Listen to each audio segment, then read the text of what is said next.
hati yang keras membuat kita susah dan gelisah dalam beribadah, tidak akan bisa nikmat. Sikap yang keras membuat lingkungan kita tidak suka dalam kita, termasuk istri kita, anak kita, keluarga kita, tetangga kita, sahabat, di majelis ta'lim, jamaah masjid. Mereka tidak akan merasa hati kita keras atau tidak, tapi yang membuat kita beban ketika hati keras, susah beribadah, tidak bisa tenang, baca Al-Quran tidak bisa nikmat, ingin beramal saleh tapi malas, selalu kehilangan kesempatan taufik Allah. Setiap kita ingin bergerak beramal saleh tapi taufik Allah malah menjauh karena hati kita keras, kasar. Apa sebabnya hati kita keras? Apa sebabnya? Ada 3. Hati-hati dari 3 poin yang menyebabkan hati kita kasar. Mata melihat,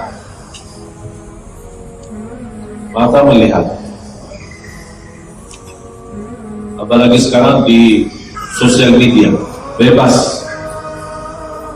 Allah memerintahkan menjaga pandangan, laki-laki menjaga pandangan, perempuan juga menjaga pandangan.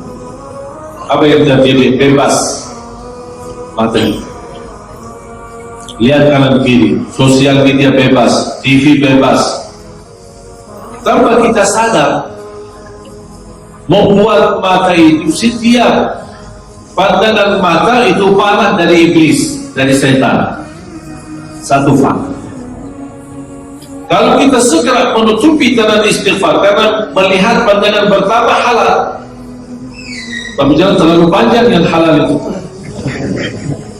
Kepanjangan, kelamaan, jadi halal. Itu tidak boleh. Bagaimana kita menjaga pandangan? Tidak mungkin kita berjalan sambil buta, menutupi mata terus, tidak mau lihat. Tetapi begitu kita lihat, ingat firman Allah, jagalah pandanganmu. Allah tidak menyuruh jangan melihat. Allah tidak perintah jangan melihat, karena melihat pasti terpaksa bakal melihat. Tapi Allah meminta kalau sudah terlanjur melihat, jaga pandangan. Begitu kita segera beristighfar, insya Allah bersih hati kita. Beda sama orang yang melihat pandangannya terlalu lama lagi, diikuti perasaan, kenikmatan, kesenangan, sampai terbawa dalam mimpi. Barangkali itu jodoh saya. Tapi subhanallah, ingat, di malam itu, kalau sudah mulai berbicara seperti ini, di malam itu tidak bakal bisa salat malam. Sebagaimana kata Al-Hasan Al-Basri, wallahi, yang menyebabkan kita susah bangun salat malam adalah dosa yang kita lakukan sebelumnya.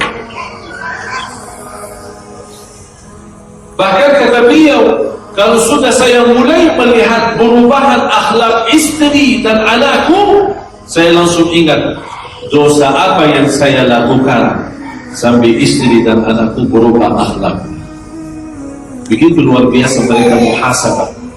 Bukan malah salahin orang, mereka ingat dirinya. Oh, istri saya berubah sikapnya, berubah kataannya, mulai keras suaranya.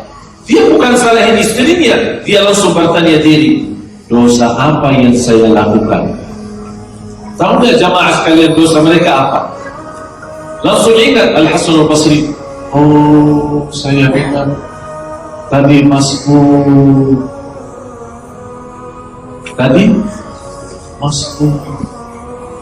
Bukan tidak salat, masbuk. Kalau masbuk dianggap dosa bagi mereka. Kita terus gimana? Berapa kali ketiduran subuh? Berapa malam tidak tahajud? Berapa menit kita tinggalin sunnah? Biasa aja. Kita anggap dosa zina, dosa-dosa hal-hal buruk, itu baru dinamakan dosa. Bagi mereka telat salat, masbuk, itu sudah dosa bagi mereka. Luar biasa. Itu yang kita perlu memperhatikan. Mata. Yang kedua, telinga yang membuat hati kasar. Telinga sembarangan mendengar cerita, apalagi cerita gosip, ghibah, namimah. Terbuka. Apa cerita ustaz itu? Apa cerita itu? Apa cerita itu? Biasa. Jangan suka cerita aib orang. Jangan suka mendengar cerita aib orang. Begitu ada orang di depan kita mau sebut siapapun dia, maaf Pak, saya tidak mau tahu urusan orang. Kalau Bapak sampaikan ke saya aib saya, silahkan sampaikan langsung di muka saya, tapi jangan di belakang saya. Jangan sampai mendengar aib-aib orang. Saya ingat baru kemarin ada seorang datang, baru dia ngomong ada seorang ustaz suka menjelekkan nama saya. Saya bilang langsung saya tutup. Dia baru alhamdulillah belum sebutin nama, saya langsung tutup. Nanti datang di sini mau ketemu saya mau silaturahim atau mau cerita apa kata ustaz itu. Kalau mau silaturahim saya sambut. Kalau anda datang mau ceritakan apa kata ustaz itu sama saya terhadap saya, silahkan kamu keluar dari rumah. Saya tidak mau tahu. Saya tidak ada urusan sama orang. Dia mau senang boleh, dia mau jelekkan boleh, terserah dia. Asal kita bagaimana sikap kita sama Allah, jangan kita fikirkan orang. Apa kata orang, mau dia senang sama kita, tidak senang, tidak usah diperdulikan. Jangan mencari nilai orang, apa kata orang. Tapi yang kita kejar, bagaimana kata Allah, apakah Allah senang sama kita atau tidak, apakah Allah ridha terhadap perbuatan kita atau tidak. Itu yang kita fokuskan. Irda'un nasi ghaya la tudrak. Mencari keridhaan manusia tidak bakal bisa. Nabi aja namanya Nabi Muhammad yang sudah dikenal as-sadiqul amin, begitu mulai berdakwah saja sudah berubah sikap Quraisy. Jadi hati-hati, jangan sembarangan dengar cerita. Yang ketiga yang merusak hati adalah lidah. Ini yang paling bahaya. Dan ini lebih bahaya dari mata sama telinga. Bahaya. Mohon maaf khusus kaum wanita. Bahaya. Luar biasa. Man kana yu'minu billahi wal yawmil akhir falyaqul khairan aw liyasmut. Kalau tidak bisa ucapkan yang baik, lebih baik diam. Dianggap sama orang, kok kamu suka berdiam ya? Tak apa-apa, lebih baik. Biar dimudahi diketahui, kok ini orang kok berdiam? Sejak dia ikut ceramahnya si Al-Jabir suka berdiam. Berdiam. Ah, ya, saya berdiam. Terima kasih. Sudah selesai. Saya pernah ada seorang WhatsApp, panjang lebar. Saya jawab,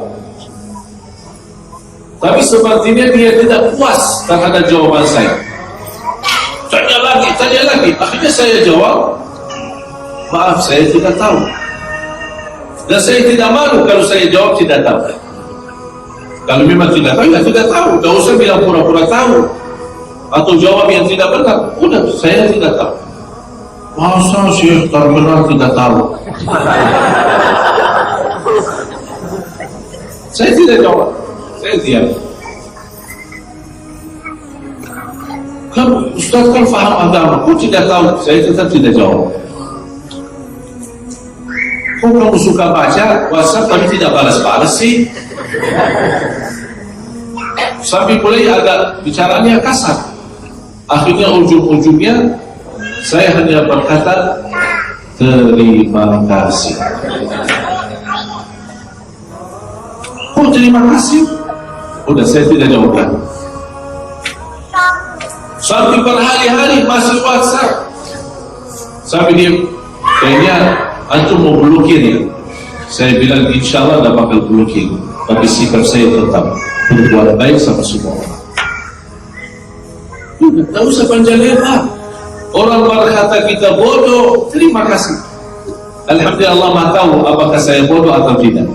Kita biarkan. Tidak usah terlalu sensitif terhadap ucapan orang. Kalau terpaksa sudah dengar, masuk kanan, keluar kiri, santai hatinya. Karena kita ingin ibadah kita nikmat. Ini semua yang saya sampaikan Bapak Ibu tidak jauh dari pribadi Nabi Muhammad sallallahu alaihi wasallam.